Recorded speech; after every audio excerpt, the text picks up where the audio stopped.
Like there are so many dating apps, and especially in the pandemic. That is embarrassing. You should also feel embarrassed that you're proud enough to go outside. But now we realize that we are our own people and like we can do whatever we want. Loyalty?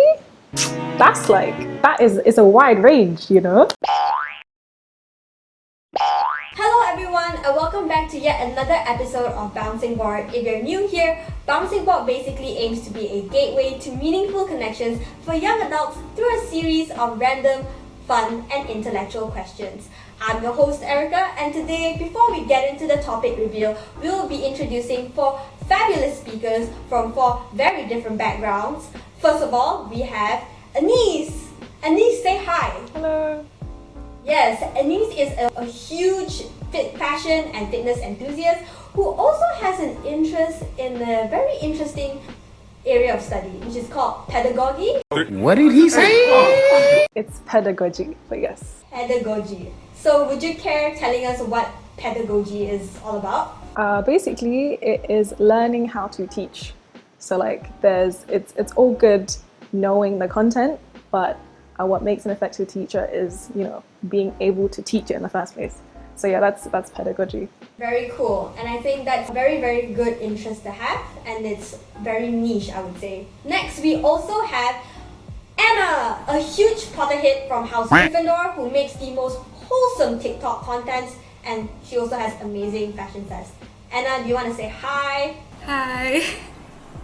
Yes, hello. Fun fact, Anna is also the girlfriend of one of our previous speakers, Zachary.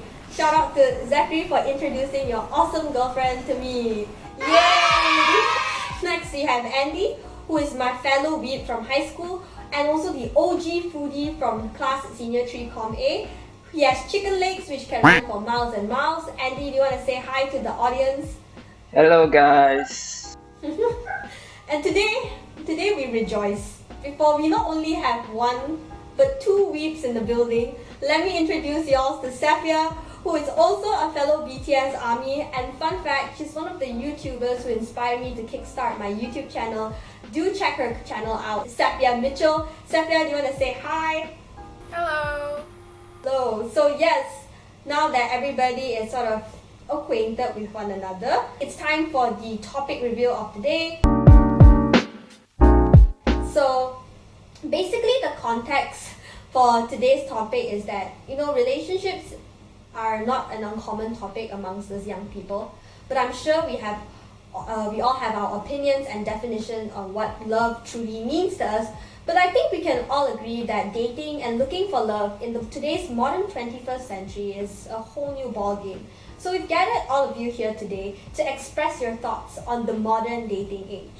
So are y'all clear and excited and ready to answer these very awesome questions?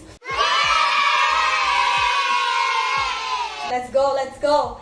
So, for this episode of Bouncing Board, we are actually introducing a new segment called Audience Ask. And this is basically a question or a segment where we ask our audience members to submit questions on our IG page, IG meaning Instagram page, before we select one lucky question to be featured in our episodes. So for our very first question today, we actually have a question from our audience member who is also a podcaster named Kisho. So shout out to my man Kisho, he's awesome.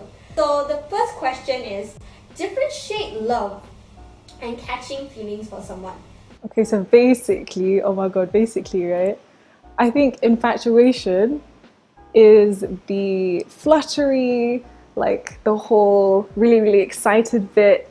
Thing is, people say it's the beginning. I think it's very like you don't really choose who you're infatuated with. It's like the whole fluttery, excited bit. But love, I think, is a lot more, not only a lot more calm and stable, but it is very justified. Like you know the person inside out, and you know what parts of them you do appreciate, and the familiarity turns into like a really, really deep kind of attachment and appreciation for that person. But infatuation and like crushing on someone is very emotion, I think, instinct based. You get me? Like you don't even have to have a reason. Like you can just You can have a crush on anyone, to be fair, and it happens really quickly. For me, I feel like you know when you're infatuated by someone or when you have a crush on someone. There's a very fine line between love and just having a crush, because I think when you love someone, there's a little bit of fear and you know that you love them. Personally, I've never been in love with anyone, but I'm pretty sure I would know when I just like have a crush on someone, because the feelings are there, but you could easily lose interest. For me personally, I could easily lose interest if I'm just infatuated by someone. But when you love someone, it's kind of like questionable, like, damn, if I leave this person, Yeah, okay. So infatuation, well, in my opinion, infatuation, well, catching feelings or having a crush, it's like when, yeah, her personality actually is a bit of compatible with me. So I'd like to know her. So I maybe like confess my feelings to her so that we could get along. So maybe in a short period, we'll get to know more about each other to know if we're compatible or not. But while falling in love is the part where you realize that when you get along, you are actually, she's actually, or he is actually the one that should, that could be compatible with you, like forever by your side in the long run. Falling in love is basically like she's the soulmate that you won't be bored if she's by your side forever. And while catching feelings or infatuation is like when you like have a small crush during your primary or high school days. Yeah. Okay, actually, I agree with like all of your guys' points. And so, yeah, I agree that like when you are infatuated or when you're catching feelings for someone, it's just that like you like them, but you don't love them. You just think that they're like a cool person, that you vibe with them and you want to get to know them better. And so that's like that's also part of like the dating stage, as well as like when you first get into a relationship. I feel like that's also the beginning part of relationship. You don't really fall in love instantly in a relationship. It takes time. And I think like after that time, when you fall in love with someone, you're like, you don't have to constantly reassure them, and you don't have to like constantly tell them I love you all the time, because you already know that love has been established already. Whereas like when you're catching feelings, you just like, you got to tell them, because it's like the fun part of the relationship, like you're like, I love you so much and stuff like that. But like when it's actually love, and like when like you fall deeper into it, it's like it's more like you already know and you don't need to tell them, or like, yeah. And it's like, as Andy said, like it's someone that you want for a long time and you won't get bored of them, because like it's love. So yeah, that's what I think. Yeah. So I'm just gonna jump right into it. A lot of debate is going around where people are saying that people in our generation have commitment issues, and I'm not surprised people feel this way, but I don't think they should, blatantly generalize all of us in that sense, because I do understand that in our society we're starting to normalize relationships like friends with benefits, intimacy that only requires physical affection, or just the glorification of being single. So young people our age, I feel that we are more drawn into these categories, and we are, instead of being in a committed, full-time emotionally invested relationship. So my question is it harder for our generation to commit to relationships? I don't think it's the right way to think, because you also have to look at the timing of things. We're in the 21st century right now, like it's 2021, and if you look back before, a lot of advances have been made now and not then. There's a lot of advancement in education, like sex ed, and also everything was different back then. I think back then it was more of survival and less of just living. And also when it comes to commitment, I think our generation hasn't reached that age where we're all getting married and stuff. For example, I'm just 18. I'm in uni, and prioritizing being committed into a relationship isn't a thing for me right now. I think it's a really bad misconception, because people are just looking at a small percentage of what they see on the internet and Twitter and stuff. God knows those people who post about, oh no, I'm not going to commit myself, is probably crushing or simping on someone and is probably going to commit, because we're in a century where, or a culture where simping is like seen as a bad thing. And so because of that, it also affects the way people respond to things online. So I think people need to be cautious of that because people lie a lot. So I think, yeah, it's not entirely true. I think again, one of the biggest differences between our generation and the ones before is that we tolerate a lot less. I think like before this, they would really, really put on a pedestal like being committed. Let's say a woman to a man, right? They're like, okay, if she's committed to the marriage, she's a really good wife, or like man to woman, either way. But the stuff that they have to put up with is questionable. You get me? So like, it's a good thing in a way because we put up with a lot less shit, basically. But I wouldn't say I agree though, you know, like I generally think it's an individual thing.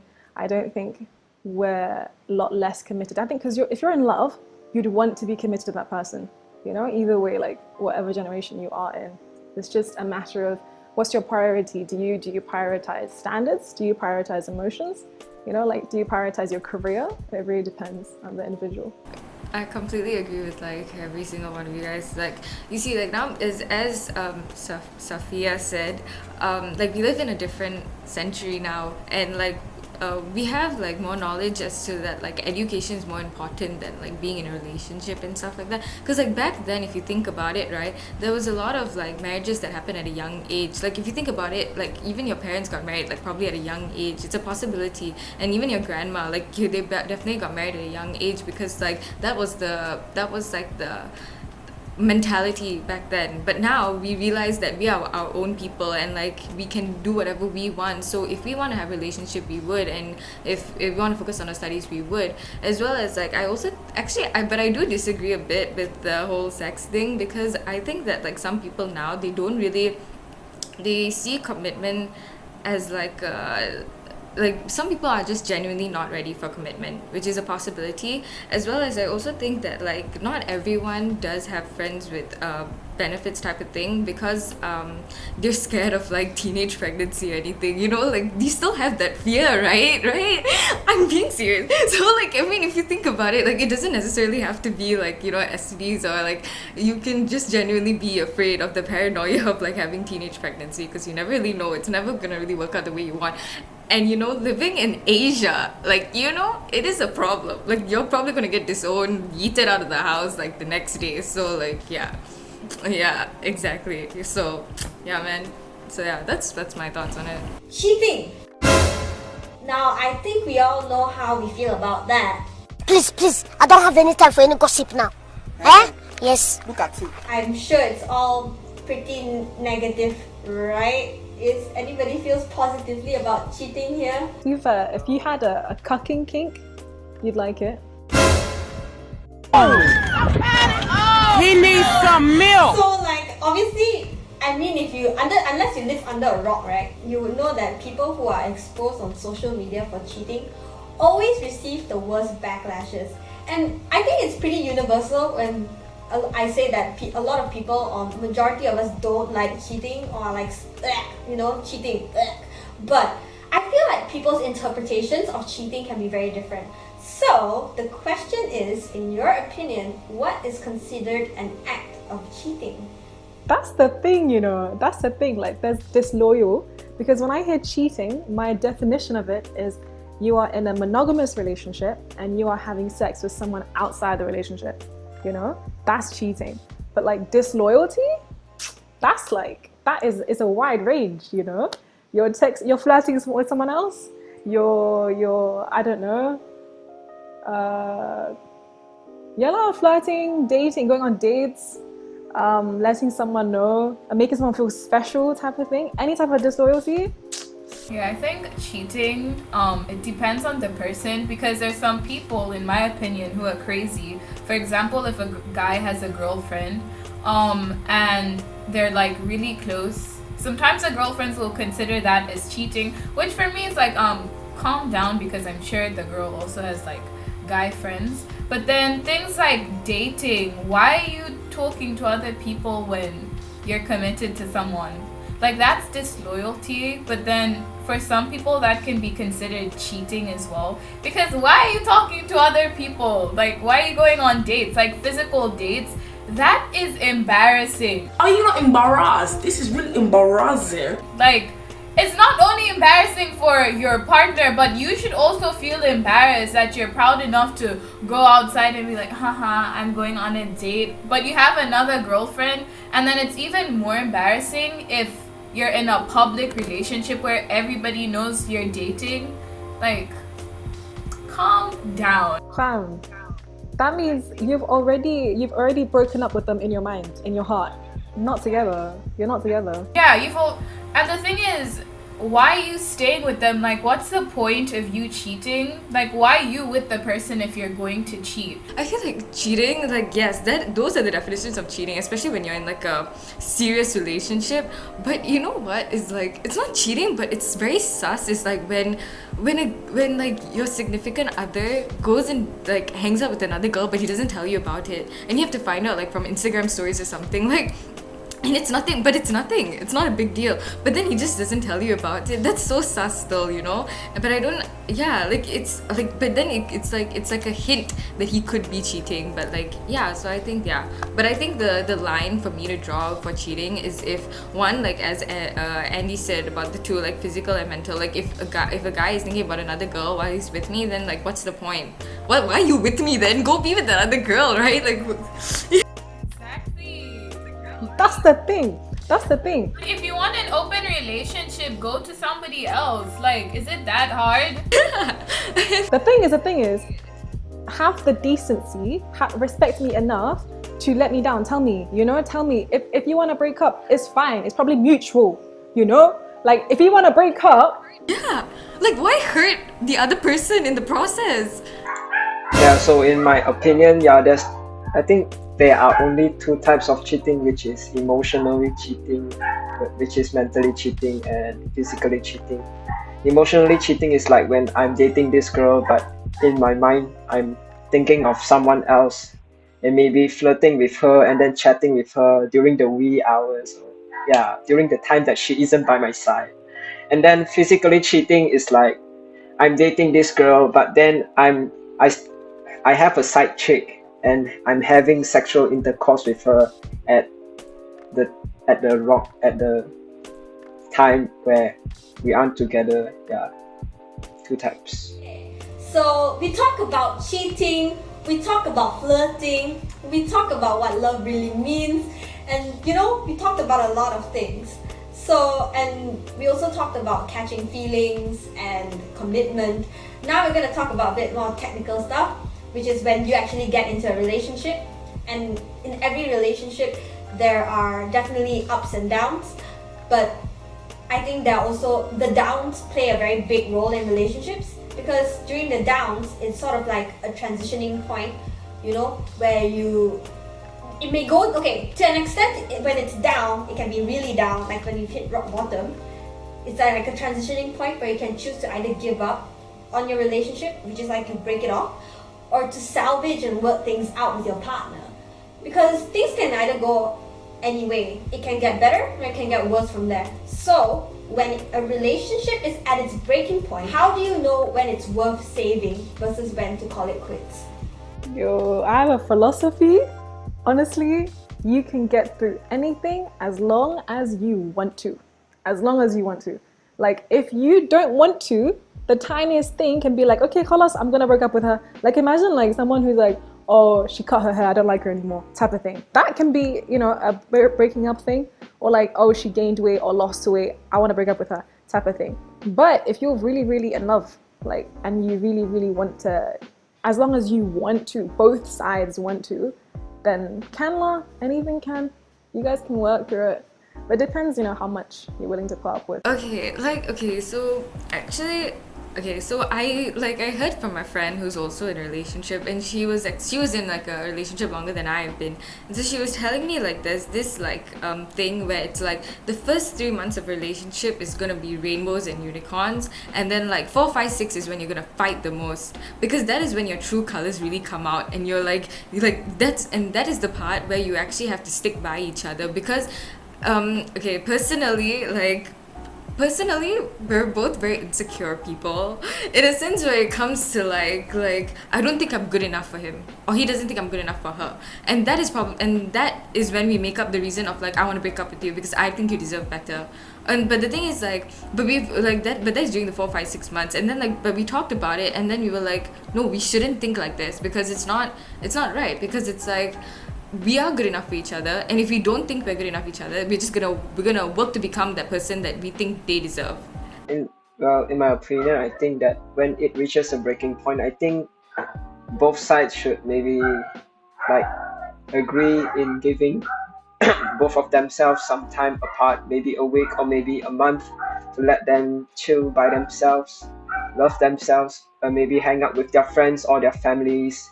Yeah, but even if that doesn't work out, then I think that the relationship won't work, because if a relationship is healthy, I don't think it will reach until the breaking point. Yeah, I think based on what Anis said just now, I think you mentioned like reliability, compatibility, trust, loyalty, and honesty. Yeah, I think those are the priorities. But I think that the main priority in a relationship that is that when you're committed to your partner, you still love yourself, and that you also have your family as high up in your priorities. Yeah.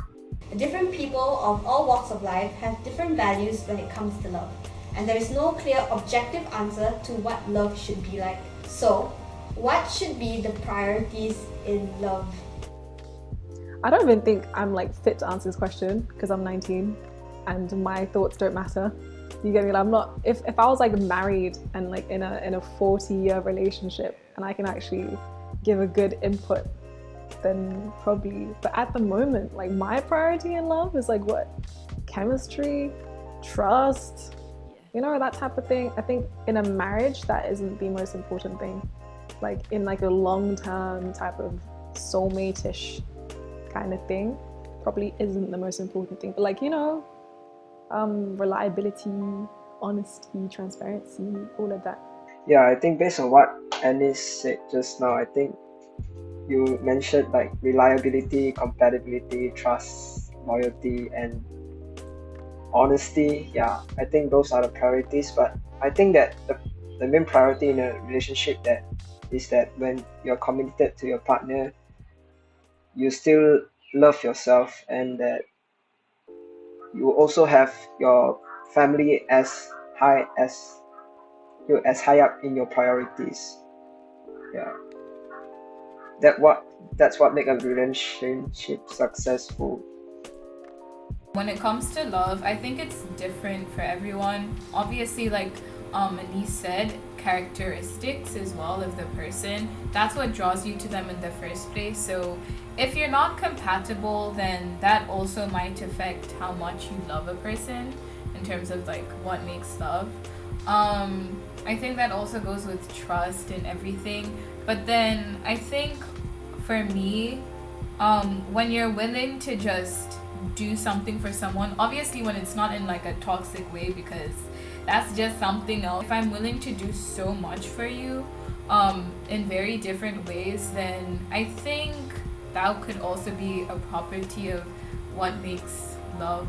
Well, I agree with all of you guys. I agree that like you have to have like loyalty, you gotta have trust, you gotta have honesty, and so on. As well as like as Andy said, you also gotta know your own priorities. You can't just lose yourself in the relationship, because then that's not a relationship. That's just you simping for someone, I guess. But like, you know what I mean? Like you gotta still know like where you stand. You gotta know like who you are as a person. I mean, I guess you also do have some sense of reliability. Like maybe sometimes we want them to be a little responsible for you, but then you also got to do the same back for them. But then it's like it's equal, it's balanced out and stuff. So like yeah, so I think that, but that's also the very important thing, is that you don't lose yourself in the relationship. You know who you are and you know where you stand. Yeah. When it comes to love, I'm not very experienced because I think I've only been in love once. Oh, exposed to people who watch my content, but like only once. But then that was very long time ago. Andy would know because I was in high school when that happened. But I think my worldview has changed a lot when it comes to love, and for me, I've watched the best relationships happen in front of my eyes and the worst kind coming from a divorced family, and seeing how, mom, don't watch this video, but how the best relationships sort of work out and how it sort of tears people apart as well. And my view of love has changed because what I think that is the recipe of success for me in finding a partner and finding someone you want to share the rest of your life with, or just wanting to fall in love with this person, is values and principles. Because you can have similar interests, right? Or you can have different interests, like I like anime and this person might not like anime. I might think that he's a bit uncultured, but then having differences is okay. But what's the most important thing for me is that your values and principles and your goals in life are aligned. That way you're working towards the same thing. Thank you everyone for lending us your ears in today's third episode of Bouncing Board. Since Valentine's Day will be around the corner, to all the lovebirds out there, I hope you guys have a safe and lovey-dovey Valentine's Day. And to all the single people out there like myself, I hope that you also remember to love yourself in the process. So thank you guys, thank you so much for coming and for being a part of this experience, and we'll see you in the next episode. Bye.